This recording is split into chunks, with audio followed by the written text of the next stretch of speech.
You don't understand. I can't function. I can't function. I cannot function.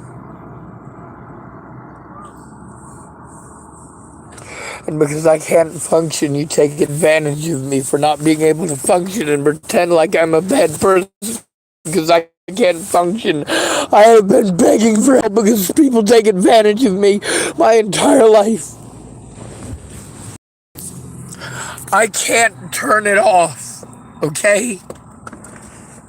Autism isn't the problem. It's you victimizing us for being different.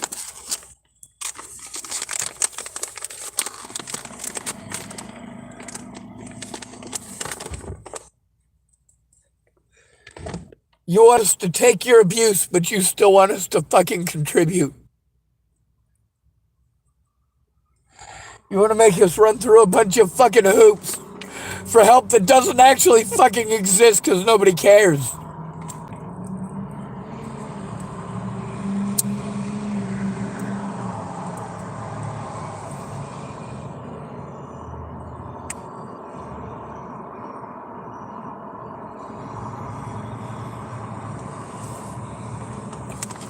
You can see how autistic people are treated. When we try to explain it, we're talked over. We don't matter. We're not human.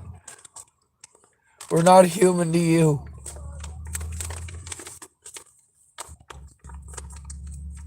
I have no quiet place to go. Always fucking screaming. Always noise. Always I'm stuck in public. I am stuck in public. Please make it stop. Please make it stop.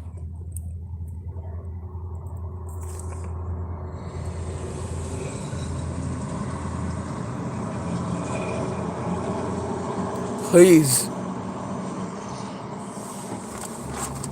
Please stop making me relive this hell every single day.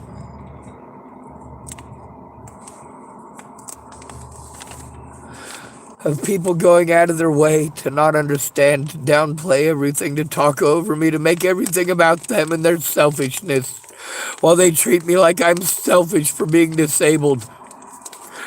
You treat me like I am selfish for being disabled. You abuse me for being disabled. You tell me it's my fault for being disabled, that I chose to be disabled.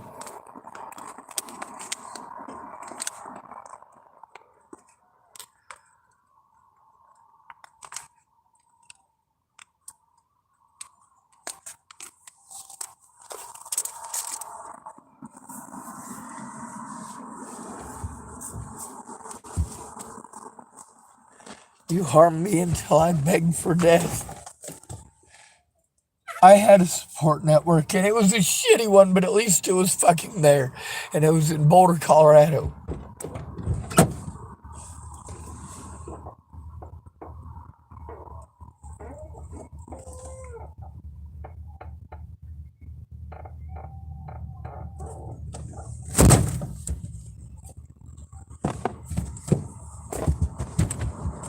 Your idea of helping us is to completely dismiss us and let our predators do whatever they want to us. Your idea of helping us is promising to help and then telling us to do it ourselves after taking our resources. Your idea of helping us is talking over us and telling us what to do and what to think and what to feel and telling us that no matter what, nothing is gonna fucking work. You're the ones who are fucking negative. You're the ones who make no effort to listen and every effort to try to downplay everything and treat us like we're shitty people because you hurt us.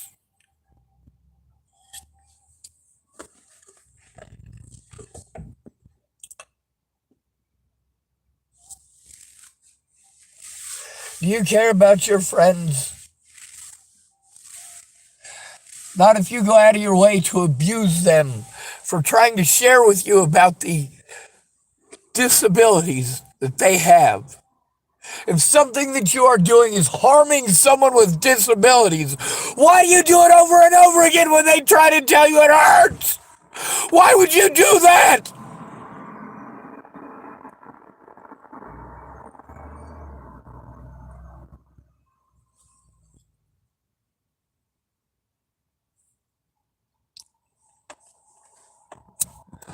But I'm expected to give way because I am the fucking subservient bitch in the situation.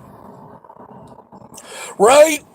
I have to do what you want or you'll hurt me. Right, Shannon Alvarado?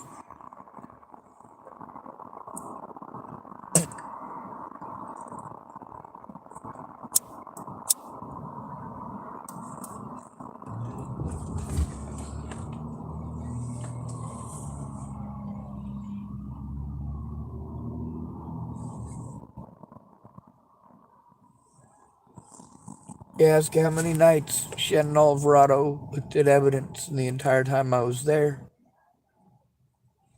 Never once. How many nights did she scream at people? Nearly every single one.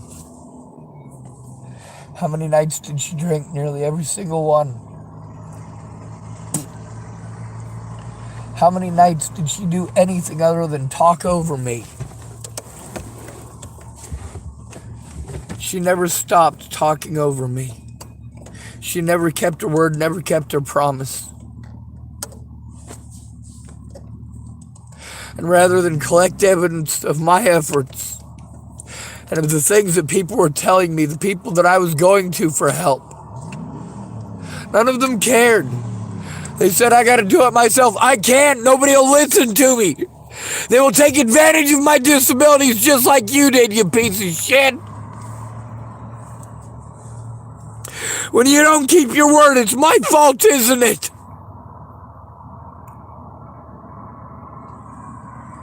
When I try to speak up, you fucking talk over me. And then you tell me later on when I have to leave and flee that situation to somewhere else because you're not gonna listen. Nobody listens, I don't matter.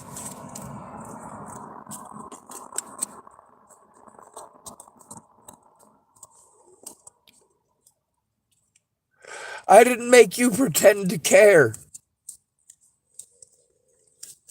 Instead of taking advantage of me for being disabled, fucking stop.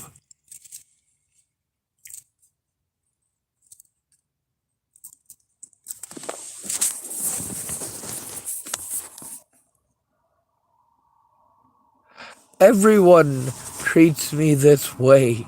My entire life, no matter what anyone does to me, I just have to take it. You guys sue people for millions of dollars over things that happened to you once. I'm not allowed to sue anyone. If I speak up, I'm going to be hurt. I'm going to be talked over. I'm going to be fucking beaten up. If I fucking have to scream for help, I'll be locked up and incarcerated for needing help.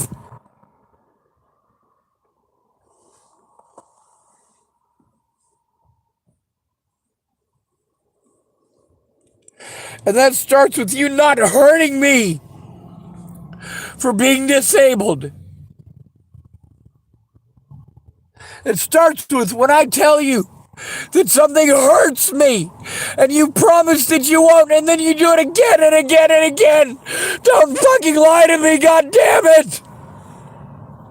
When somebody comes to you for help and they're a disabled adult,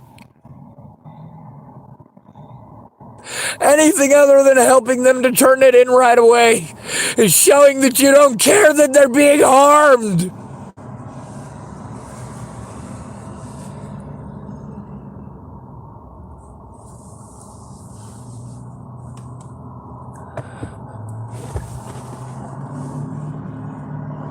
If I don't do things in a way that I am incapable of, you will fucking hurt me. You will throw me out with junkies who take advantage of me. They'll tell me they're my friends, but they're not. None of them are my fucking friends. None of them care who hurts me. They all take advantage of me.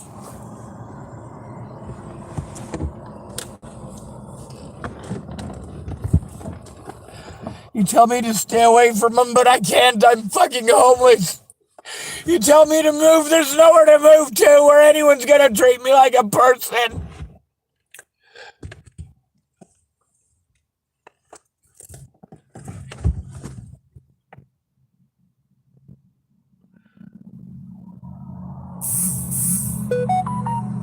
Please stop trying to push me to commit suicide. Stop pretending that you care. Stop telling me that you understand. This video is a short fucking video. If you're not following what's in that video, if the way that you've treated me for all these years, if you don't watch that video and take a look back at our conversations and look how hard I tried to get help and how hard you dismissed me and showed me you did not care.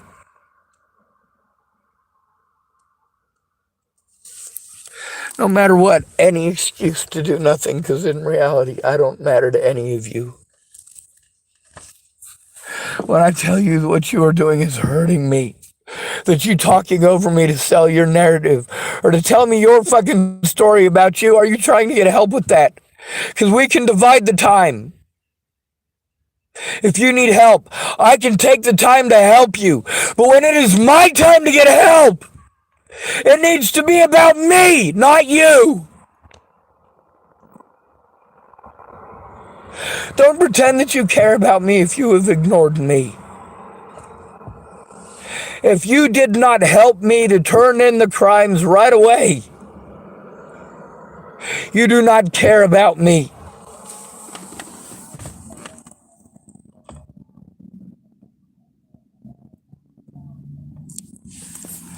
I get no peace and quiet. See, for these people, for these high school kids or college kids or whatever, for them coming out here in big old trucks that I could never afford, nobody was going to pay me a decent wage.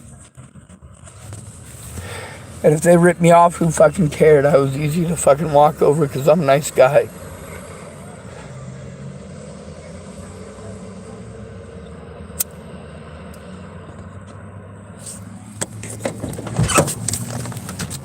I show you how you treat us and how it pushes us to commit suicide.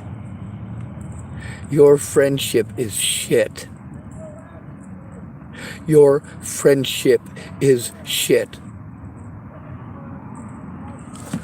When your friends come to you for help because they're being abused and you treat them like they're a fucking schizophrenic, it's horrible to treat a schizophrenic like that. Do you know how many schizophrenic women are on the streets? Did you know those women are more often to be raped than any of the other women on the streets? Is because nobody's going to listen, nobody fucking cares, they're crazy. They're mentally ill. They don't mean anything to anyone. Not even the ACLU.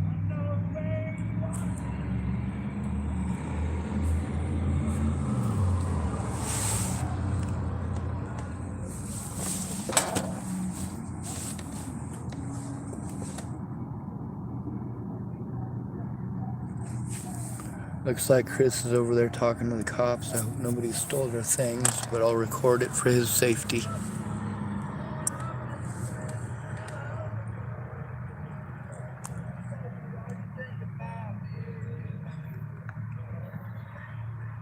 But you see how I'm overwhelmed. It's constant noise, never peace and quiet.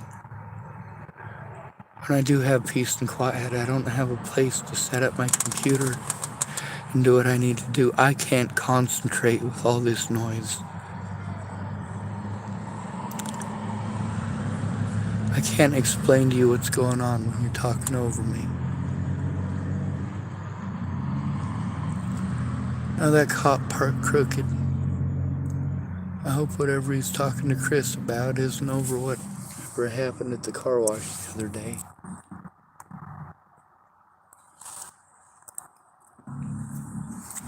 But nobody ever helps me to turn this in with me. Ever. That is taking advantage of our friendship.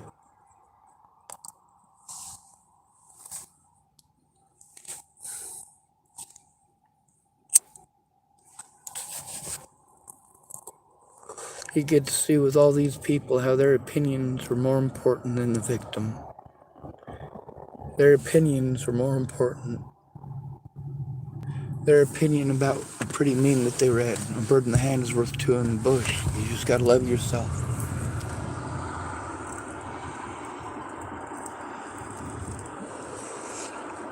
You're so busy giving opinions, talking about yourself and telling people what they need to do that you're not finding out what's going on or how it affects them.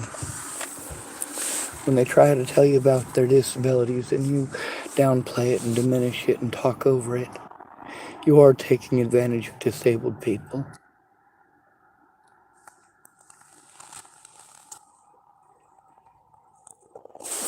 If you promise those disabled people that you know are in an at-risk situation and are very desperate for someone to look at the evidence and help them to turn it in,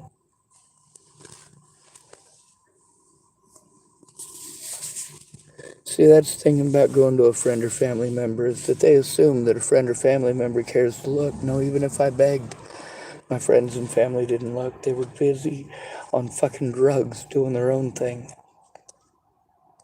Even if I paid them.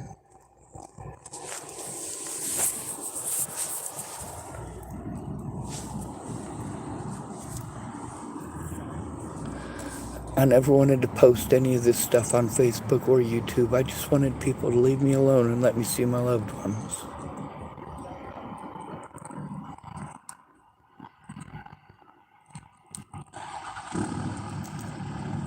I didn't have disability money until after Natalie was killed.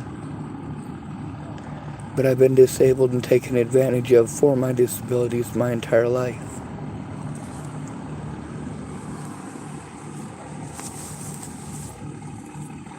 As a kid, it's easy to get it explained that you have Tourette syndrome. You're winking in class. They call the cops. Cops come and talk to you. They also have to call your parents. Parents come down like, hey, we explained he's got Tourette syndrome. It's in his paperwork that he's got Tourette syndrome. It's in his paperwork that he winks his eyes like that when he's nervous or scared. Why are you calling the police on my kid for being nervous and scared? Of course, not my dad. Why are you blinking at people? Why are you winking at people in class? Yeah, it was real nice of you, Dad. It's because I have fucking Tourette syndrome, stupid. You know I have a Tourette syndrome. You fucking make fun of me for having Tourette syndrome, and so does Eric. Yeah, dude, that's fucking pretty goddamn significant.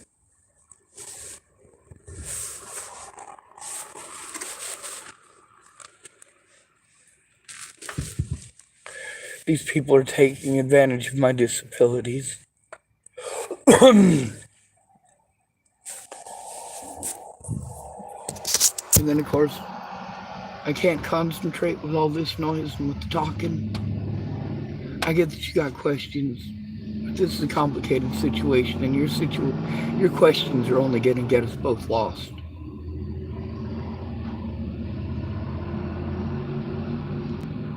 You're confused in the situation because you're busy interrupting. Whatever that interruption may be, it is harmful to me.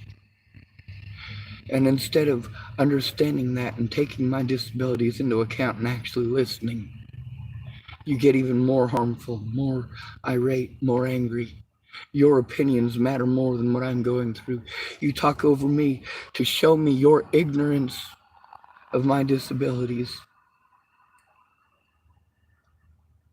while you claim to understand. You show me that you don't.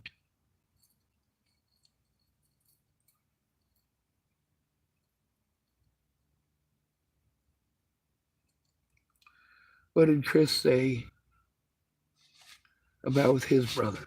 He called down there. His family did something right away. Chris's brother did something right away. Or Chris did something right away when his brother was being... That was just emotionally abused. While I take physical abuse, psychological abuse. financial abuse.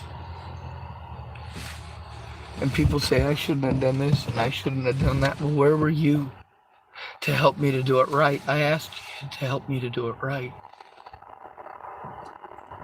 You could have made time to do it right in a whole year and a half. Kayla Trujillo could have made the time to do it right. She could have made the time in a year and a half.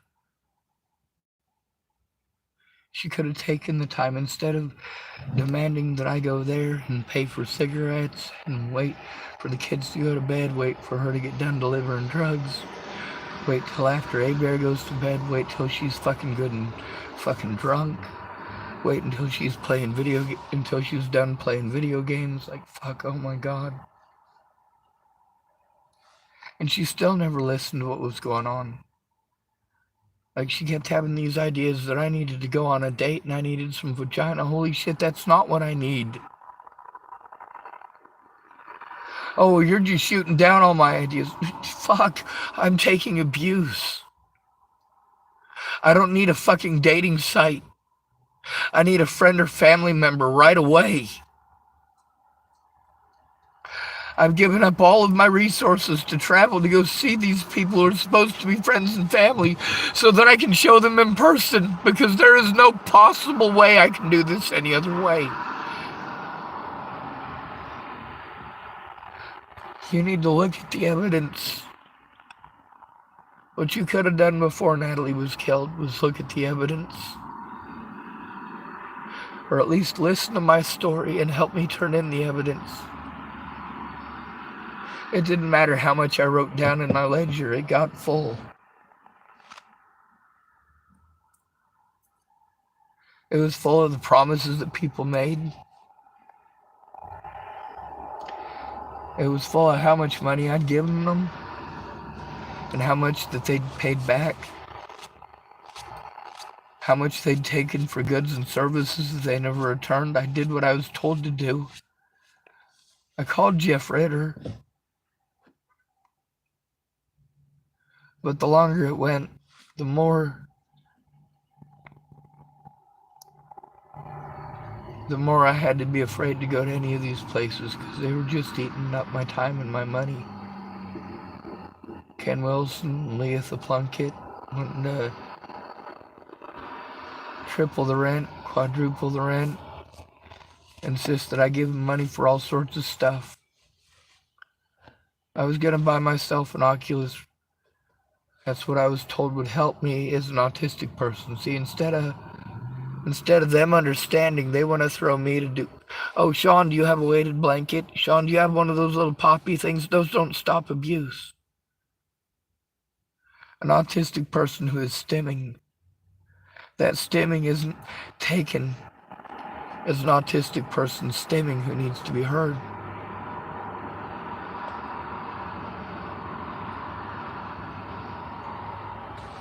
That's taken as somebody who's on drugs that needs to be talked over. And all these cops, they all do that, don't they? They pretend we're all on drugs. I thought he was on drugs. I thought he was on drugs. Yeah, that's why we need to be in homes.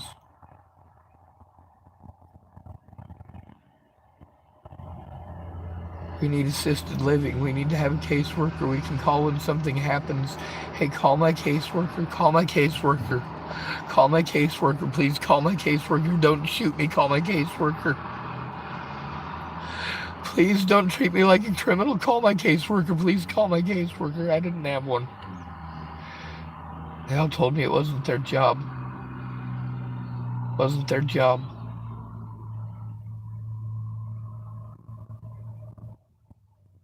It's my family's job. It's my family's job to care when somebody's harming me because of my disabilities. That I'm being railroaded because of my disabilities, but who cares? My family doesn't. They know how to exploit my disabilities to win an argument. That's what family does.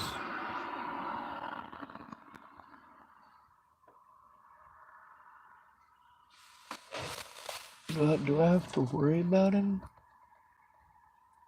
That cop's been over there a while.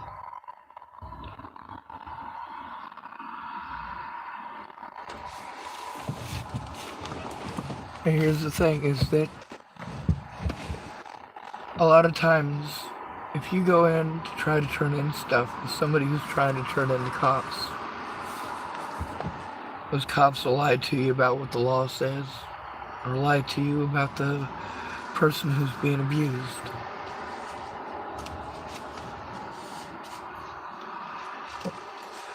And that sucks because the only reason cops do that is because I went to them to begin with. And they took advantage of my disabilities instead of doing their jobs. They don't want to get in trouble.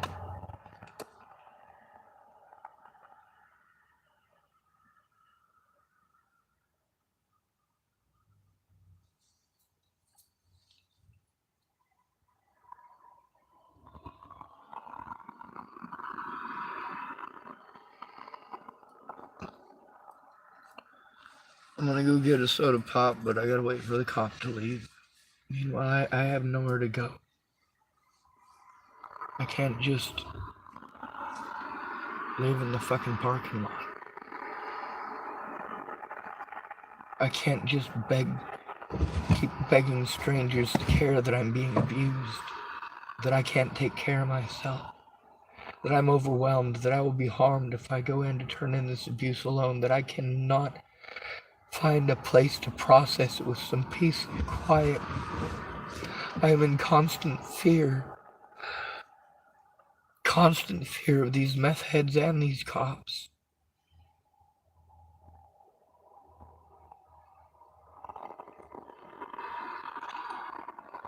The cops won't do anything about the meth addicts who take advantage of me, and the meth addicts who take advantage of me won't do anything about the cops who take advantage of me. Win-win scenario for everyone but Sean.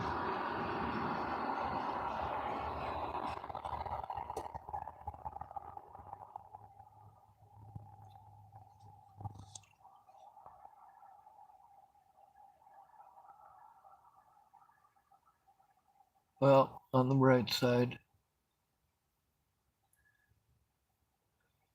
doesn't look like they messed with Chris too much.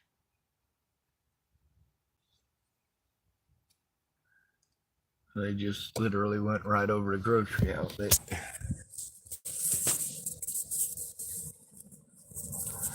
Wasn't a very long drive.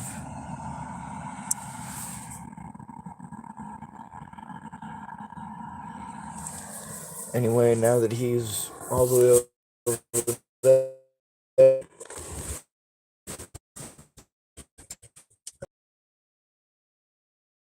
plug in my stuff and drive over there and get my stuff.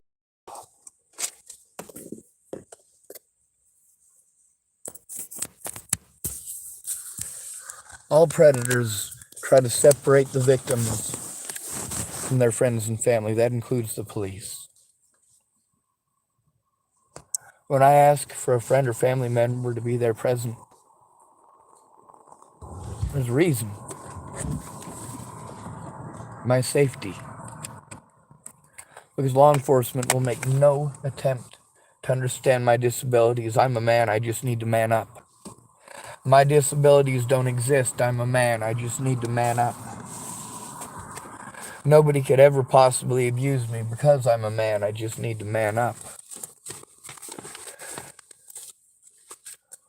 Oh, you're disabled, run to this place and run to that place, where they all give me the same fucking treatment. They literally go out of their way to talk over me when I'm telling them about my disabilities and how they affect me. And instead of trying to understand it, they talk over me. No person who has sensory overload issues, none of them, none of those sensory overload issues are fixed by medications. If an autistic person cannot hold a conversation because of ambient noise, there is literally nothing that you can do except make sure that they don't have to be in an environment with ambient noise.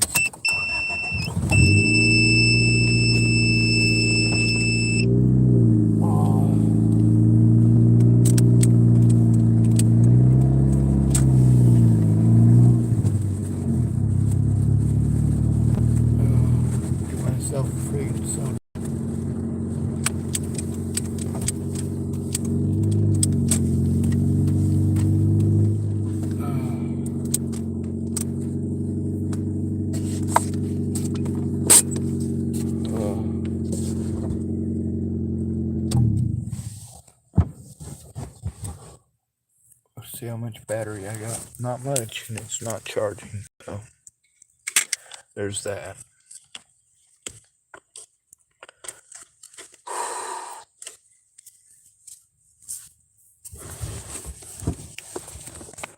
When I have a meltdown from people taking advantage of my disabilities, doing everything that they can to make me feel as little as possible.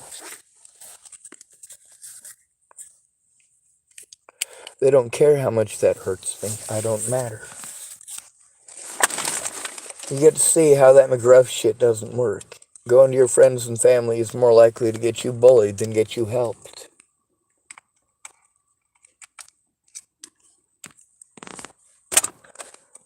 Telling your friends and family about the abuse you're taking is more likely to get them talking over you than it is to get you helped.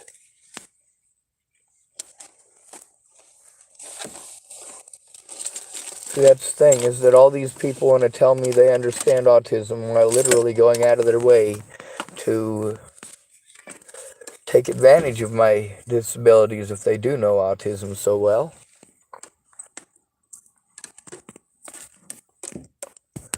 But of course, everybody knows everything about everything these days because I watched a fucking special on TV once, huh?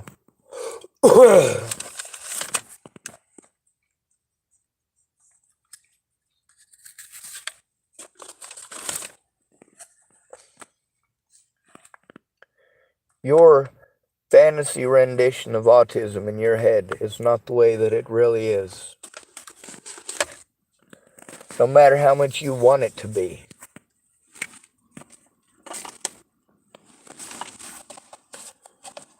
Oh, if you want it to be true, that'll magically make it true.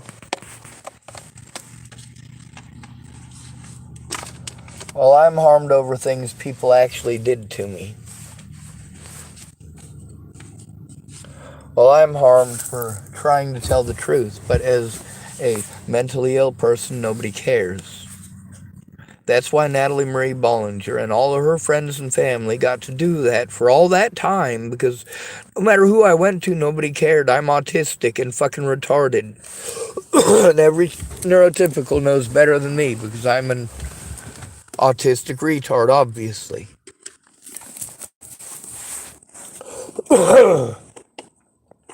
Oh yeah, I understand autism.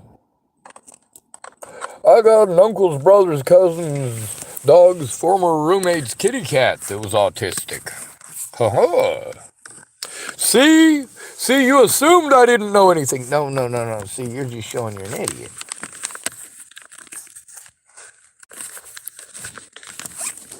That's all you're showing.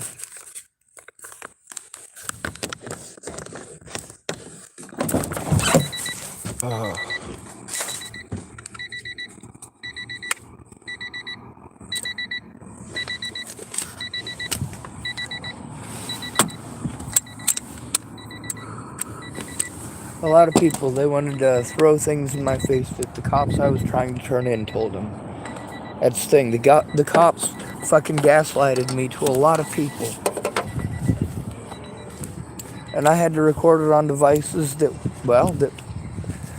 no matter how many times I explain, they're full of evidence. I get treated like I'm schizophrenic. I get blown off like it doesn't matter. This is my home, no trespassing of any kind. You'd get out of my life, stay out of my life, quit preying on me. I, Gloria Griffiths, live in this, it is my home.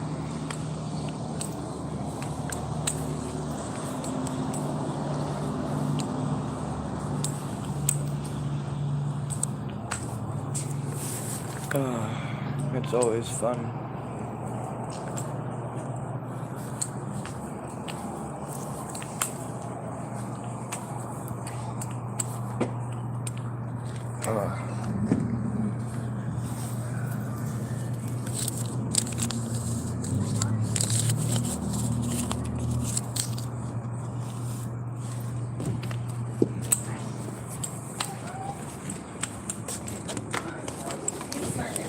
Hey, you gave me enough for 2 soda pops. Huh? I said you gave me enough for 2 soda pops. 2 soda pops. Yeah, I got They're $2. Yeah, I got $2 in my pocket. Oh, So you give me $2, not one. you give me my other dollar back. All right, here you go. I'm teasing you. 2 sodas. That's pretty good.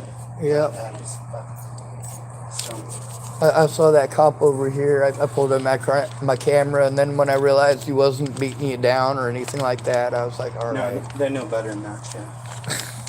They know they'll get beat down. Gun badge or no. They know. I'll see. Stafford will fucking throw down. Well, maybe that's the reason they keep thumping up on me is because they know I won't.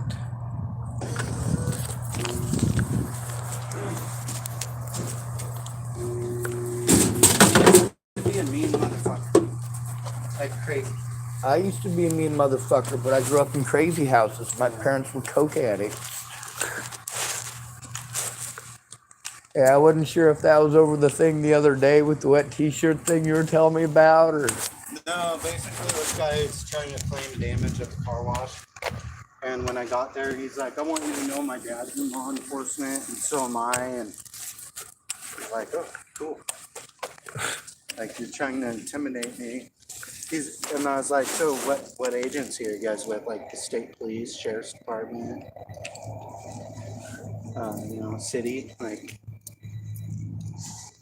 who are you with? Oh, we're private. I was like, oh, private law enforcement. I haven't heard of those. Did you record it? You can get him for impersonating a police officer. So in the state of Oregon, you can't. You can't? No. So, well, in the United States, you can't.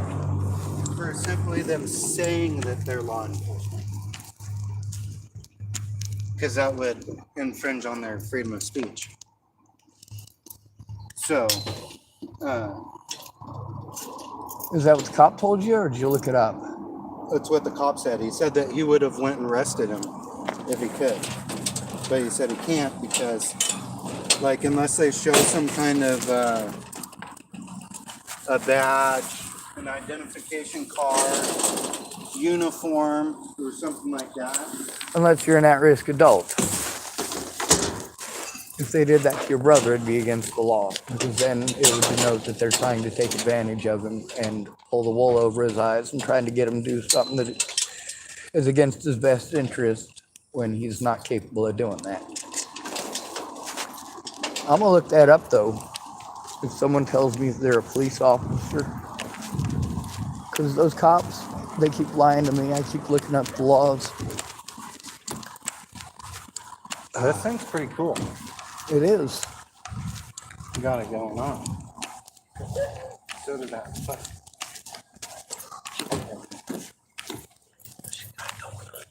I don't know. Ask her, hey mother, you want another? I'm going in here. Oh man, I was supposed to wash laundry. Alright, that wasn't because I'm not interested in women, although I'm not interested in women, I just...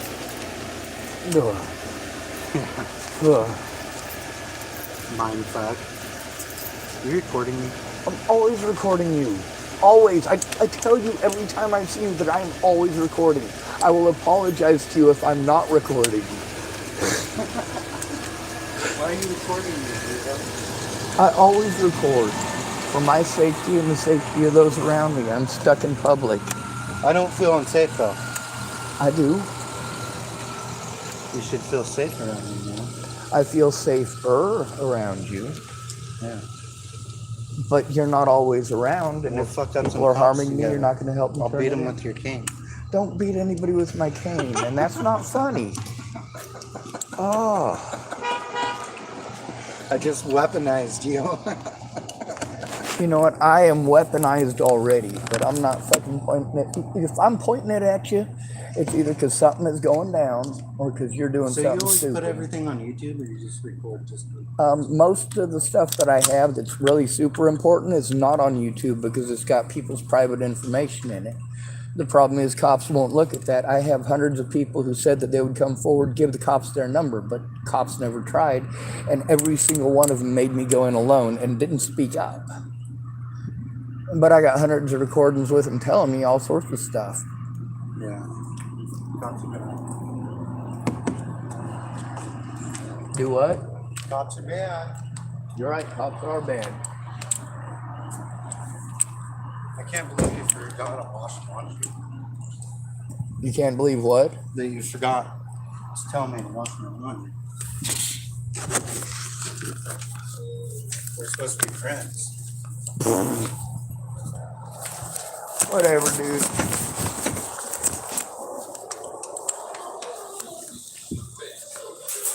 I'll try to come in and do laundry tomorrow. I have enough to pull a 20 out of the ATM and then I'm broke. But that's enough to wash my laundry and Well, wash your laundry for you. You don't have to worry about that. and I don't have to put a ring on it. No. I got the magic card. Alright. The Tinder card. Oh no, and somebody who can help me get my stuff out of storage so that I can get it down here.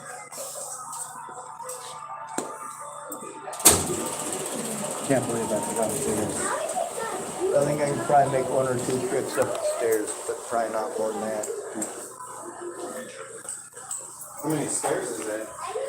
But it's a full flight because I gotta walk up to the 2nd floor and then back down. The thing kind of weird though My keys. is like people see my cane and then they're like, oh, well, he's got problems now. Like I only need the cane because I busted my pinky toe. My pain is from my back, my knees, and my ankles. Oh, it's just fine. Take your time. The door locks, but you can go out the door. You just can't come back. All right. Well, I didn't I realize don't it was care that if late. paying customers in here after hours. Now don't that I know want it's that late, Christian I'm sleeping sleeping in here. All right. Hi. Oh, Christian. He's one of the local folks. His name is Christian. He likes to come in here and sleep. Yeah. All right. Well, you can probably talk some trash or say hello, whatever it is that you appropriate people do. Oh, okay. Because it looks like you're going to be washing some laundry for me. Yeah, it'll be like an hour and a half. All right. I probably won't be asleep between now and then. I got some pretty bad anxiety.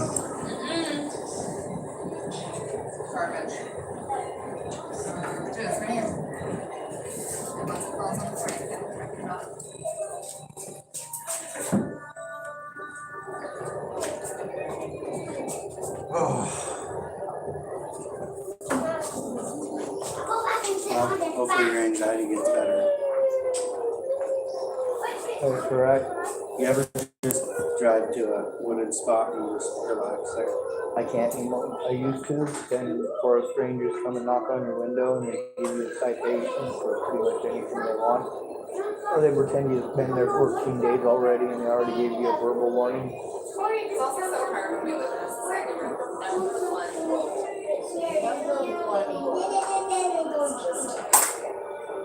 To do what? make money. So it's Yeah. hard to like just dress and I just relax and all like God, this is amazing and they don't need. The library's free, but parking isn't included. Really? Yep. Someday I am manifesting a free world. I'm starting. I'm starting a nonprofit actually. We're going to build free houses, have free food for everyone. I'm starting like a cooperative where everyone in the community is going to get together and help and feel just 3 hours a week. Each person will just provide volunteer basically Yeah. 3 hours a week, and then I'll have access to any one of the 24 business plans that I have that form a fully functioning society, pretty much, in the community. Yeah, for food, clothes, housing, everything, not just to like the minimalistic standard, Yeah. like to an abundant standard where there's more than enough. It's just hard for me to understand how there's 7 billion people working their asses off every single day, speaking French, every single day, and we're still under, we're still barely making it by. We're all still. We're told that we owe for existing on a land that was already owned by other people before we got here. But what makes it theirs? The fact that we just keep on playing their game. It's like a monopoly. It's like monopoly, and there's always one person in the game who has the money. And it's my mom. It's never. It's always you. No, You are always. no, you. No, you got the money. Well, I won once. I wonder if some But we gotta change it. We gotta change our mindsets and change the world. Mommy. I had a similar idea about having a, well, it wasn't a bunch of businesses, it was about having Oh, weird. basically a bunch of tea houses. That's all a hobo really needs to survive in, and, you know, basically set up like the equivalent of a Roman marching fort. How did you do That way it wouldn't take up much land, it would be inexpensive because it's just land. People would have a place to pitch their tents, and they could actually build something on it. See, and I just think that homeless or not, the people deserve so much more than that. What they have to offer their community, it's just that they're there, they're alive, they have a value. But it's like, And learn, the like, effort isn't worth as much as just the person who's there. That's what I see. Well, a lot of people, housing first. If they have housing, then they have a safe place to do a lot of things that they can't do out on the streets. That's why we have a lot of people out here that are victimized every day by everyone from law enforcement, their local communities, their own friends and family. People get desperate and they do desperate things. They may have been your best road buddy for the last 6 months, but the thing is, you got that $800 in your check, or the $800 out of your check, and it's in your backpack, and you're having them watch your backpack real quick while you got to go to the bathroom. You know, they just got to call that their sister's sick and she might be dying, and you come back out from the bathroom, your backpack's gone, so it's your money. I see, and I think that the first way, though, to start this community is you have to form a very strong, ethical, and moral state for each person, because it'd be really easy to have someone come in and take advantage of a system like that. Someone that would come in and try and control the resources. You would always have someone that would come in and try to do that, unless everyone that's in the community is able to recognize those signs and then prevent it from happening, because every individual is so powerful and ethical, and then you don't necessarily let people in unless they show this same level of rules and ethics. I'm autistic and I stim, so I can't be in public just because of that. It makes me unsafe. I might get beaten up or shot or treated like I'm a crackhead. So for me, I got to try to find somebody to be an advocate for me. And for 6 years, I've been trying to explain that. But it comes down to having a safe place, and that's where all these people that have all these wonderful ideas about. One guy come up with an 80-pound tent. It would keep all of us safe. The problem is you can't carry an 80-pound tent. They're not going to let you leave an 80-pound tent in the national forest. You got to find a friend with a big old truck to take your 80-pound tent out there. And you can't take the 80-pound tent on the bus. Right. so where are you gonna start this nonprofit? So I live in Astoria. Oh, okay. So I've had this idea since 2018. COVID kind of halted it a little bit. My first plan of action is getting the, what is it called, endorsement from the mayor, because I'm really good friends with the mayor in Orton. Up there. Yeah. So get his endorsement. If you know the mayor here, even I can talk to him too, because this is an area I know. The gentleman who owns Heritage Family Farms. They've been busy. I was telling him, I was like, I can get you free labor, but you just have to provide as much food as each of the workers would need. You know, Yeah. realistically, that it wouldn't go bad for each person that puts their 3 hours in. And he was like, yeah, we can talk about it as soon as that time comes. He's got chickens, he's got cows, he's got milk, everything.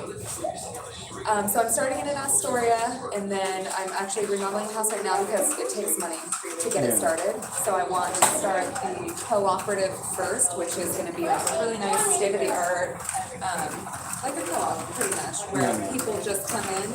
So I've also partnered with the Veterans United, where the vets can come in and volunteer, like stocking the shelves and on the farm, and it's really therapeutic for them to do that, because they're not doing much anyways, and then it would also provide for their needs, so all of their needs would be met just from working the food needs and everything, as long as, like, while we're still building it up. So I'm remodeling a house right now, profits on that should be good enough for me to really get the co-op started.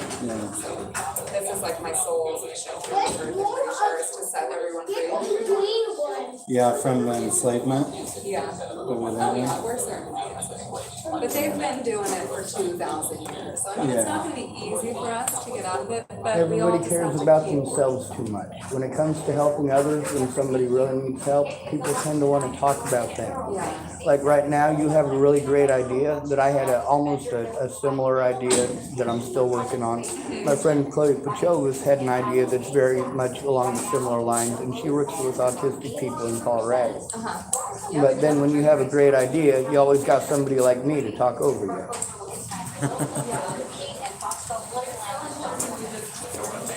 John, thanks again for being here. It's always great to have you. Let's go on measure choices.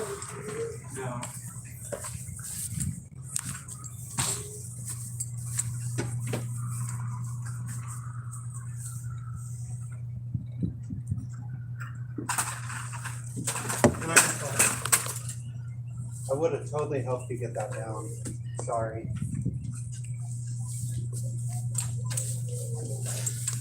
Would you like a hand? Okay, sorry.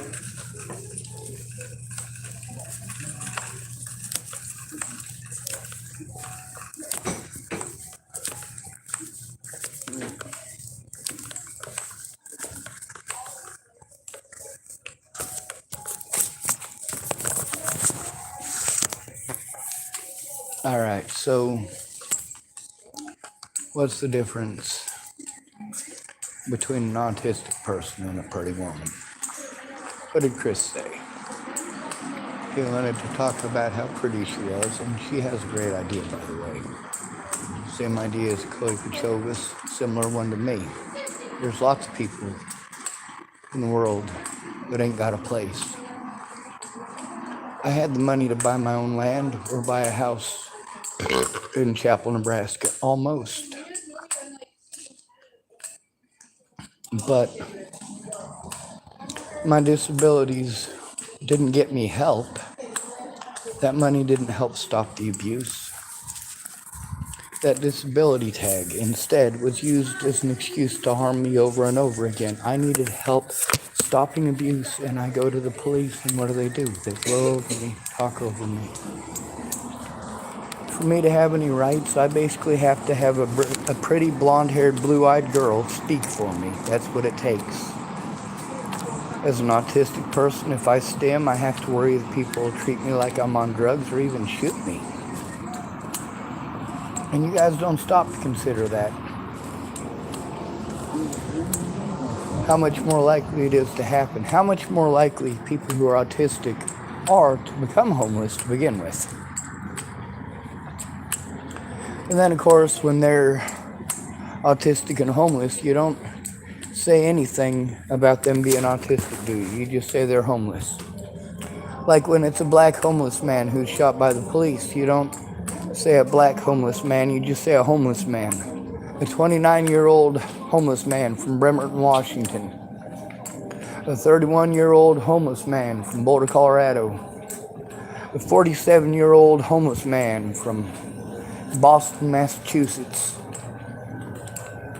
A 31-year-old homeless woman, Memphis, Tennessee. I gotta tell you, bud,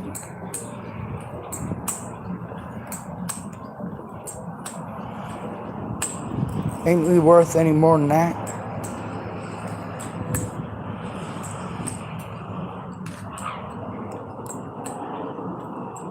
They show who they care about by the words they use and how they use them.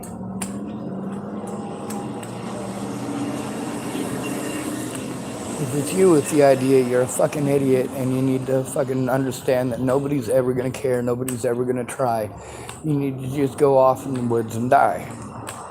But if it's a pretty woman, it's, oh my God, that's the best idea ever. Oh my God, yes, I will totally pitch in on that. Yes, yes, yes, yes, yes, yes, yes, yes. And the prettier she is, the more likely it is to happen. And of course, Chris is unabashedly and unashamedly attracted to women. The things that he says to me, well, why is he telling them to me? Because he's not going to say them to her. He might get in trouble, but I don't want to hear it either. Why do I want to hear it? I have real problems. Also, that lady there, I figured I'd give her a small share of who I is be on the way out the door because she really started talking.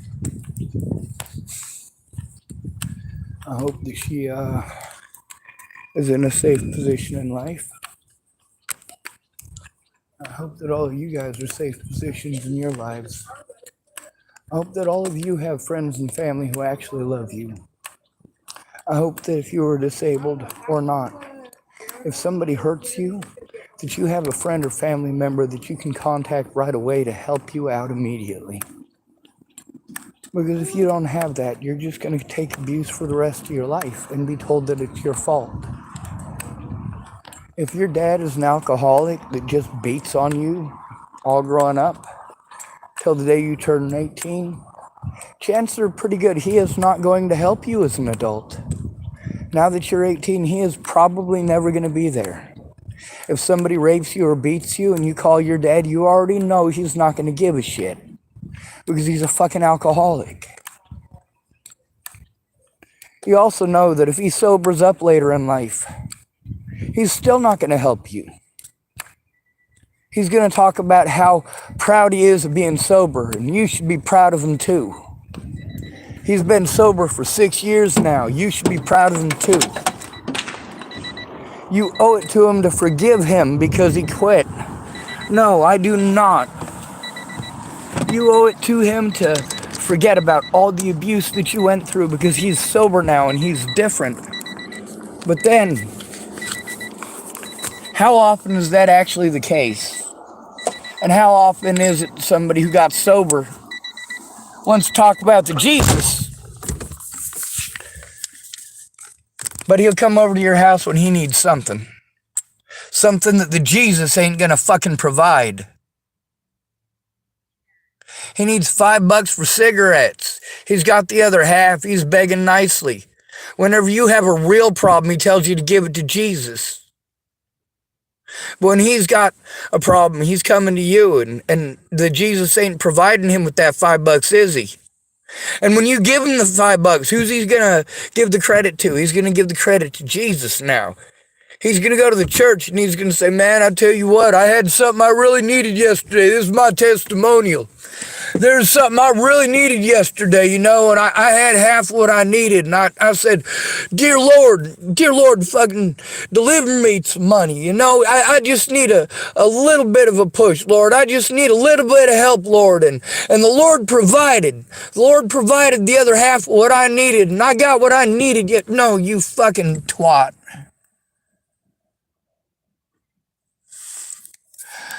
When I passed out blankets in Boulder, Colorado for 7 years, and I walked homeless people to the warming centers for 7 years, lots of people thank God for my blankets. That's fine. God didn't go to work for those blankets. God didn't go shopping for those blankets at Goodwill. God didn't purchase those blankets. God didn't distribute those blankets. God didn't stay out until 3 a.m. passing out those illegal blankets. That's right, after 10 p.m. in Boulder, Colorado, it's illegal to use them blankets. One night getting busted with that illegal blanket. Well, you say that we chose this, right? That we could get a job at any time and just magic our way out. One night getting busted with a blanket, Boulder, Colorado. You've got a $250 ticket because it's trespassing on city property. Then you've got the $120 ticket for camping, urban camping. And then you've got the 20 hours of community service for urban camping. And then you've got the 40 hours of community service for the trespassing. Plus, the trespassing is considered a crime of dishonesty. So you're a dishonest person if you're forced into homelessness and you don't want to freeze to death in Boulder, Colorado, so you use a blanket. Well done. Now we can see how gender and looks play a very important part in whether or not somebody's listened to. And also who people are attracted to. Because who are you most likely to listen to? Someone you're attracted to. Who are you least likely to listen to? Somebody you're not attracted to who has a really crappy attitude.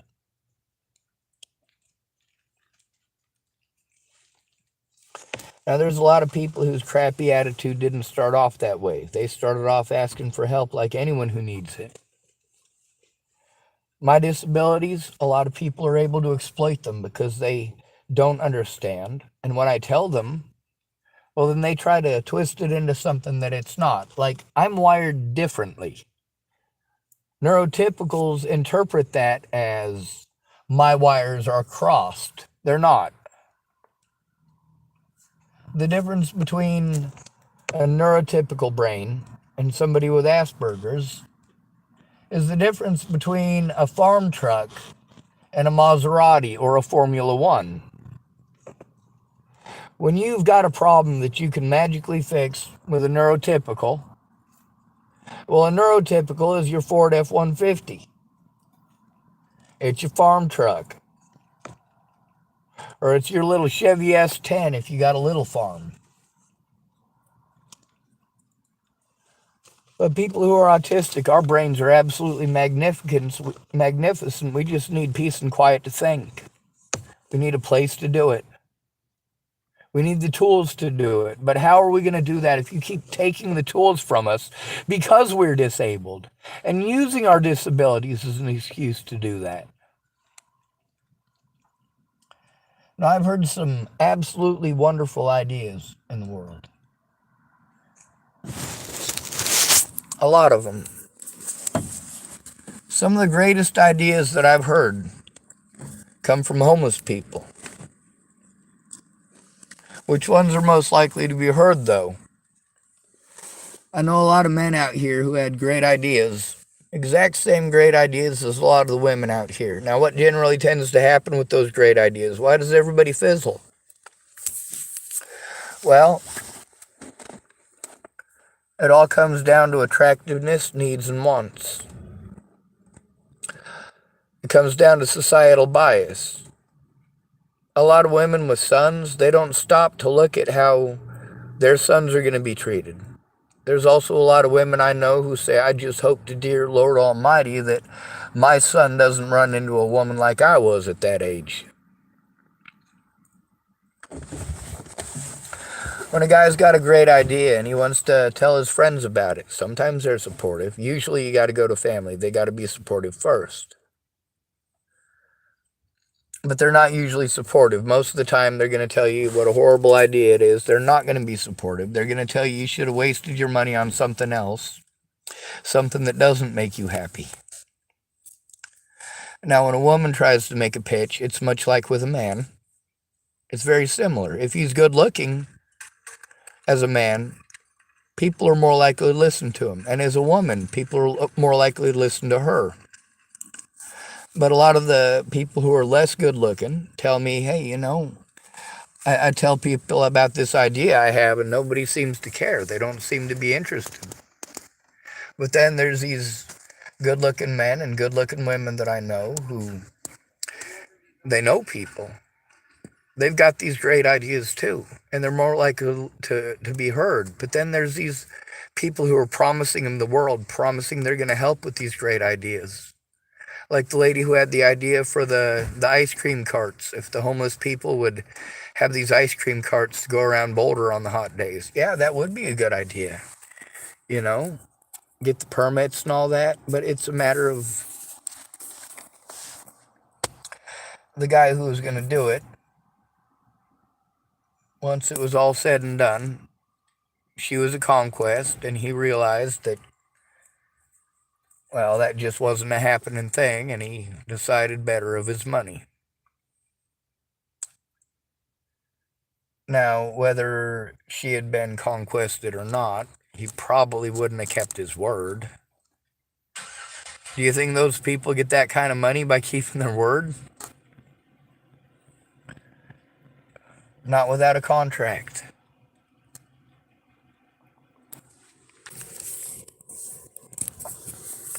No matter how intelligent I am, it's not going to take my disabilities away.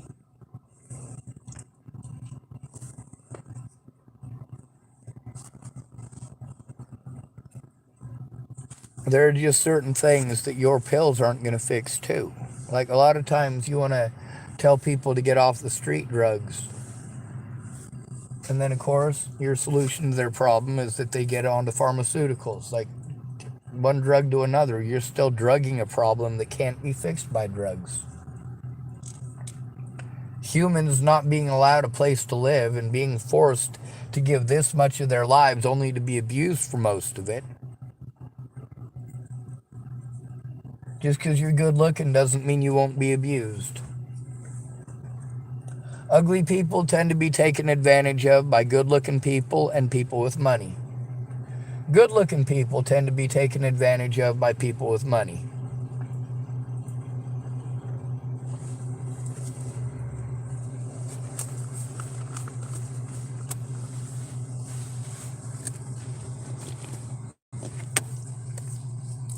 As the parent of an autistic child, any of you who are parents of autistic children,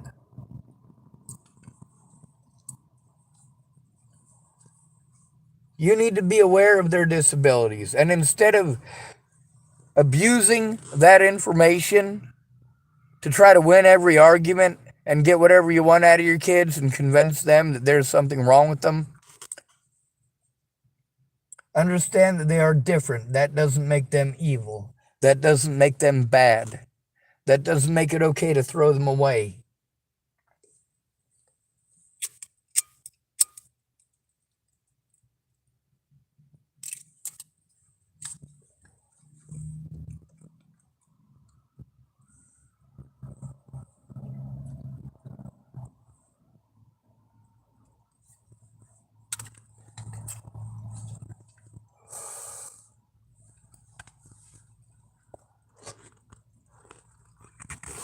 People take advantage of my disabilities often.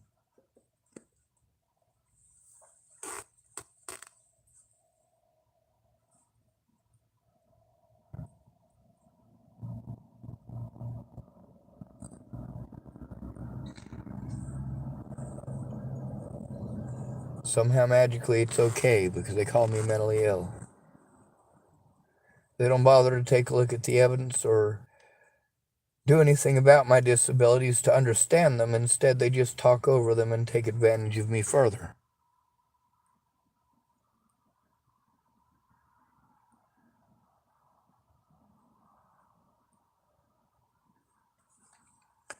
Now, I probably should tried to sneak in and see if she could talk to the mayors there and here about me, but really, she's got her own thing going on. And I really don't think that they're going to help her out. If they do, they'll help her out because she's a woman. They're not going to listen to me.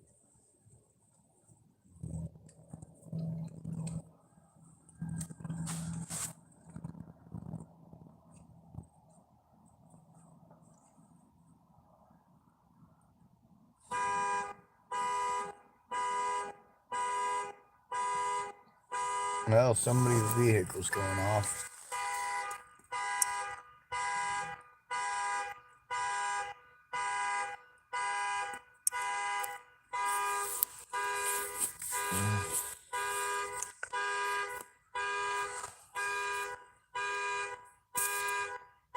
There's not even anything over there.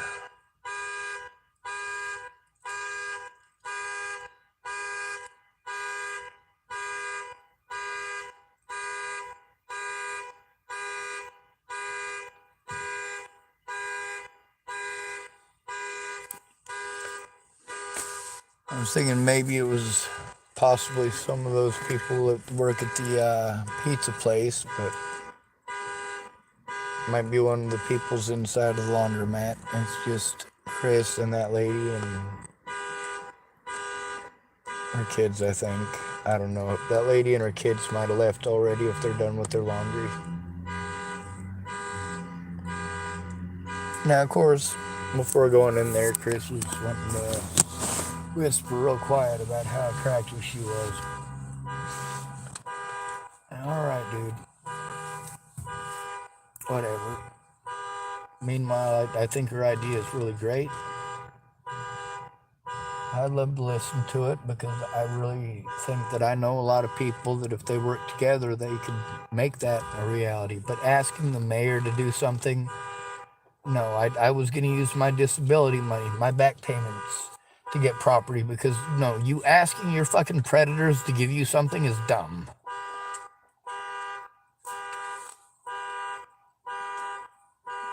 If you're a pretty girl, it might work out.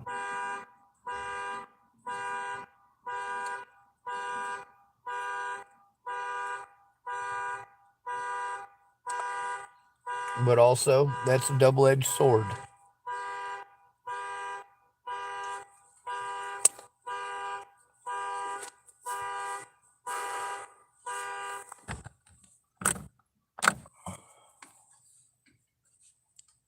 I don't think of marriage as a union between two souls. I think of it as prostitution. I mean, really, what's the difference between going on a date with somebody and being friends with them?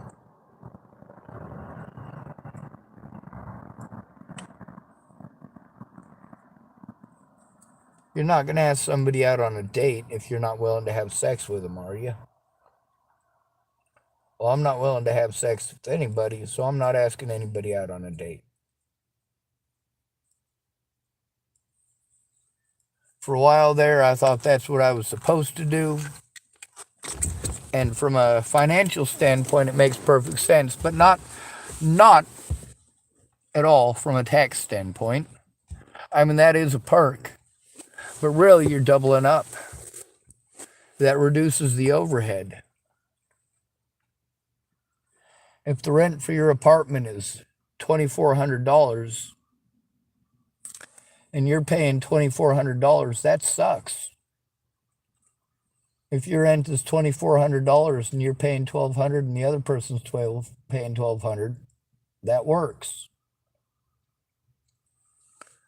When all your money goes to paying rent, so you spend $2,400 on rent and the other person that you're with is spending their $2,400 on food and utilities and all of that kind of stuff, well, it works out. If that person is spending it on all of that and maybe some of the fun stuff, maybe the dinner and the movie thing. But when we're playing the gender role thing and we put the $2,400 thing on a man, he's to pay all those bills. And then we expect him to do the dating thing and buy a bunch of stuff there. And I mean, really, dating is just how much money can I get this guy to spend? If he loves me, he'll spend lots of money. If he loves me, he'll take the majority of the monetary expense. And I see both men and women do this. People are horrible. And neurotypicals are selfish.